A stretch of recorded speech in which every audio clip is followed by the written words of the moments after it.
Shalom anak-anak, apa kabarnya hari ini? Ibu harap semuanya baik-baik saja. Baiklah, kita kembali lagi bertemu di minggu ini untuk belajar tahap materi kedua. Sebelum kita memasuki pelajaran ini, ada baiknya kita berdoa terlebih dahulu. Mari kita bersatu di dalam doa. Terima kasih Yesus, terima kasih Bapa untuk segala berkat yang Kau berikan kepada kami. Kami tetap sehat, semangat, dan siap untuk menerima pelajaran. Tuhan Yesus, sebentar lagi kami akan belajar. Berkati kami, jaga kami selalu Tuhan. Beri kami kepintaran dalam menerima setiap pelajaran yang diberikan guru kami. Di dalam nama Yesus Kristus kami mengucap syukur dan berdoa. Haleluya. Amin. Ayat mas kita hari ini tertulis dalam Ulangan 31 ayat 6. Jadilah kuat dan penuh keberanian. Janganlah takut dan janganlah gentar akan mereka, karena Tuhanmu, Dialah yang berjalan bersamamu. Dia tidak akan mengecewakanmu atau meninggalkanmu. Anak-anak ibu, masih ingat semua minggu lalu kita belajar tentang apa?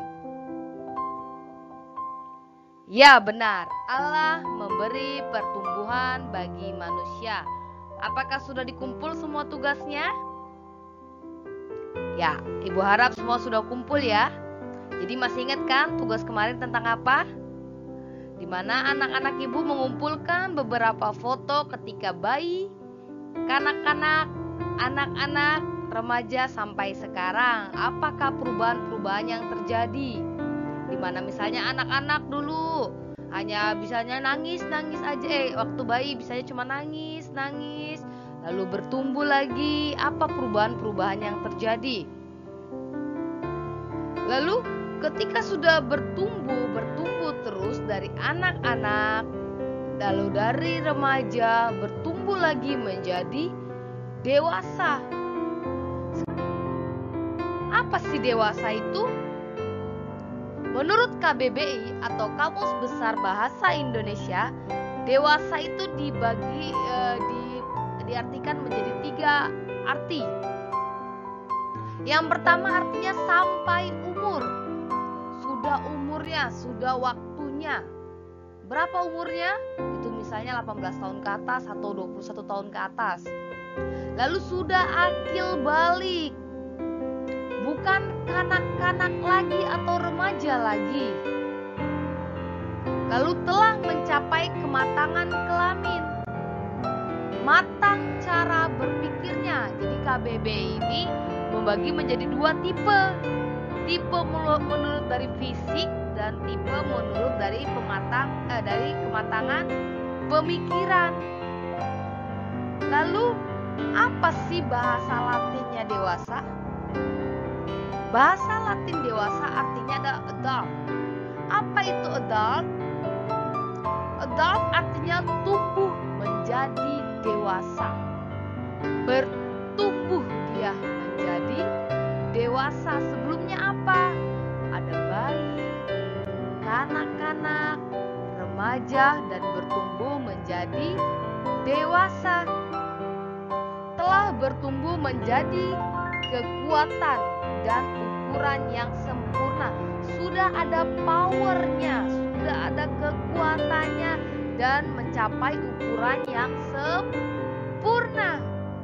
Lalu yang ketiga, telah menjadi dewasa. Lalu apa kata Alkitab tentang pribadi yang dewasa? Apa kata Alkitab tentang pribadi yang dewasa? Di sini di Alkitab ada ditulis tentang pribadi yang dewasa. Dalam 1 Korintus 3 ayat 1 sampai 4, Ibu akan bacakan untuk anak-anakku sekalian. Di sini judul besarnya adalah perselisihan. Dan aku saudara-saudara, pada waktu itu tidak dapat berbicara dengan kamu seperti dengan manusia rohani, tetapi hanya dengan manusia duniawi yang belum dewasa dalam Kristus. Susulah yang kuberikan kepadamu, bukanlah makanan keras, sebab kamu belum dapat menerimanya. Dan sekarang pun kamu belum dapat menerimanya, karena kamu masih manusia duniawi. Sebab jika di antara kamu ada iri hati dan perselisihan, bukanlah hal itu menunjukkan bahwa kamu manusia duniawi dan bahwa kamu secara manusiawi. Karena jika seorang berkata, aku dari golongan Paulus, dan yang lain berkata, aku dari golongan Apolos, bukankah hal itu menunjukkan bahwa kamu manusia duniawi yang bukan rohani? Maksudnya apa di sini? Ini adalah surat Paulus yang ditulis untuk jemaat di Korintus. Di sini mereka jemaat Korintus telah menjadi percaya. Mereka orang percaya seperti kita. Tetapi mereka belum mengalami kedewasaan secara rohani.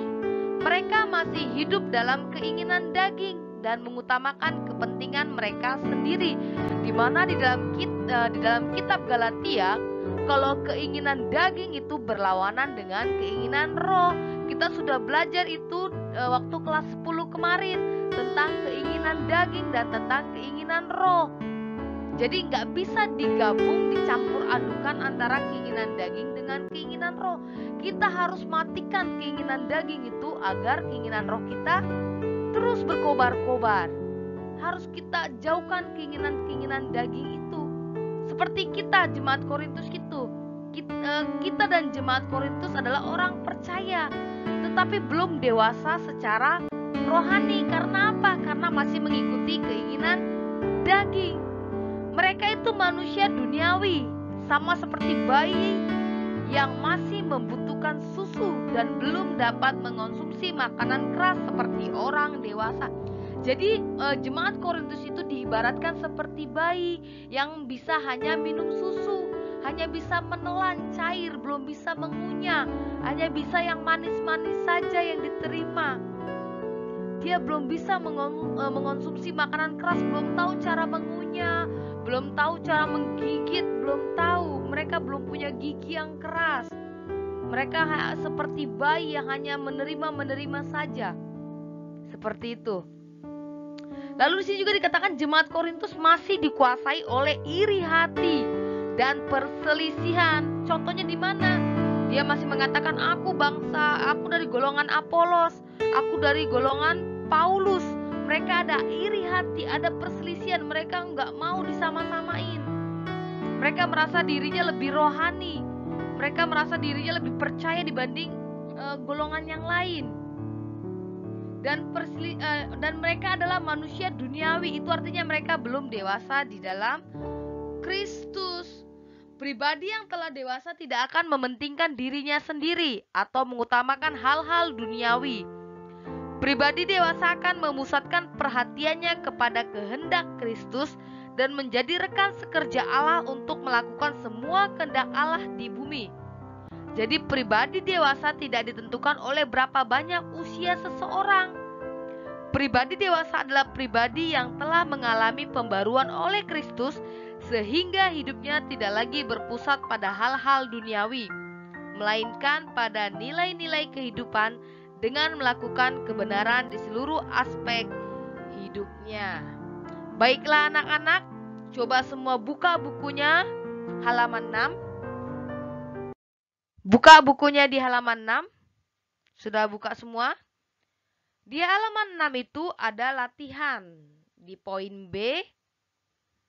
Di situ poin B memiliki dua soal, yaitu I1 dan I2. Pertama, mengapa terjadi fenomena yang berbeda di antara orang dewasa pada saat menghadapi situasi yang sama? Contoh, si A dan si B sama-sama dewasa di dalam umur dan menghadapi situasi yang sama. Tetapi kenapa dua pribadi yang dewasa ini memiliki tanggapan yang berbeda terhadap masalah yang sama? Misalnya, si A ketika menghadapi masalah satu, dia tuh gusar, tidak sabar, terus gampang emosi. Tetapi si B dalam menghadapi masalah yang sama ini dia sabar, dia tahu, dia tunggu dulu, dia minta dulu keputusan Yesus kayak mana ini, dia berdoa dulu bagaimana. Jadi ada perbedaan. Kenapa sama-sama dewasa tetapi penyikapan terhadap situasi yang sama ini berbeda? Kayak gitu. Alasannya apa? Kenapa? Mengapa terjadi fenomena yang berbeda ini? Kenapa?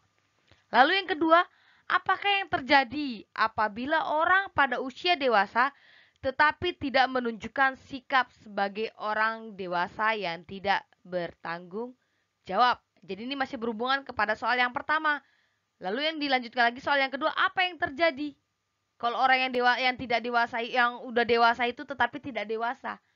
Apa yang terjadi? Kayak gitu ya. Jadi itulah latihannya untuk poin yang tadi mengenai pertumbuhan dewasa. Lalu kita masuk poin selanjutnya. Tujuan Allah memberikan pertumbuhan. Allah memberikan pertumbuhan kepada manusia, semua makhluk hidup. Pertanyaannya, penting yang perlu dijawab adalah mengapa Allah memberikan pertumbuhan kepada manusia. Jadi apa tujuan Allah memberikan pertumbuhan kepada manusia? Yang pertama di sini dikatakan agar manusia mengalami segala perbuatan ajaib Allah. Maksudnya apa sih? Tangan Allah yang membentuk dan menenun sejak kita dalam kandungan. Ia yang menyusun semua saraf dan sistem dalam tubuh manusia. Allah menentukan tata letak semua anggota tubuh pada tempat yang tepat. Sedemikian rupa dikerjakannya hingga lahir seorang bayi dengan segala keunikannya. Bahkan anak yang terlahir kembar pun tidak sama persis. Jadi di sini di mana manusia mengalami segala perbuatan ajaib Allah, perbuatan tangan ajaib Allah. Lalu yang kedua, agar manusia menyadari bahwa Allah sangat dekat dan mengasihi manusia, sehingga manusia harus hidup bergantung kepada Sang Pencipta. Jadi agar manusia menyadari bahwa Allah kita ini sangat dekat dan mengasihi kita, sehingga kita bergantung kepada Allah saja. Ketiga, agar manusia memiliki harkat dan martabat mulia lebih tinggi dari segala makhluk di bumi ini. Yang terakhir, agar manusia setiap hari bertumbuh mengenal penciptanya melalui semua pengalaman hidupnya. Itulah 4 tujuan Allah memberikan pertumbuhan. Lalu di sini kita masuk lagi ke tugas yang kedua. Di sini ada studi kasus, buka halaman 7 bukunya. Buku BPK kita buka halaman 7. Studi kasus di sini ada cerita mengenai Randy. Ini kita bisa baca sendiri. Ya, Ibu kasih kesempatan untuk membacanya.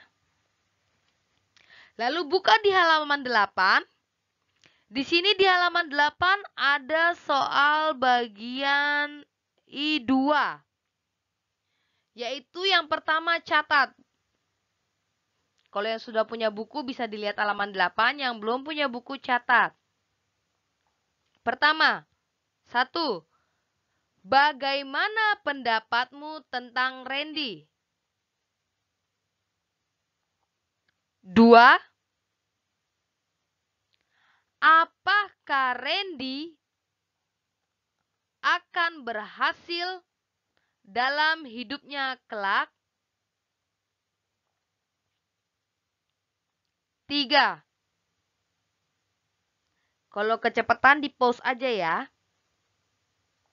Apa saja keuntungan atau kerugian yang dialami? 4. Apakah yang mestinya dilakukan guru atau orang tua Randy? 5. Jika kamu jadi Randy, apakah yang akan kamu lakukan?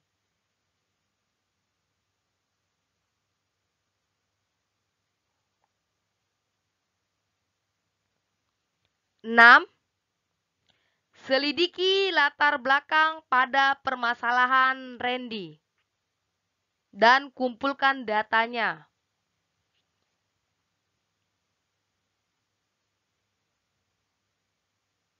7. Kesimpulan dari masalah tersebut. Oke? Sekian dari materi Ibu. Kalau kecepatan ingat di pause aja baru tulis ulang. Jadi nanti jawabannya semuanya di-upload di dalam kolom upload. Ini sudah Ibu siapkan Google Form. Nanti jadi upload 2 tugas itu sekaligus. Tugas 1 dan tugas 2. Ditulis tangan di dalam buku tulis, baru difoto dan di-upload. Oke, sekian dari materi kita hari ini.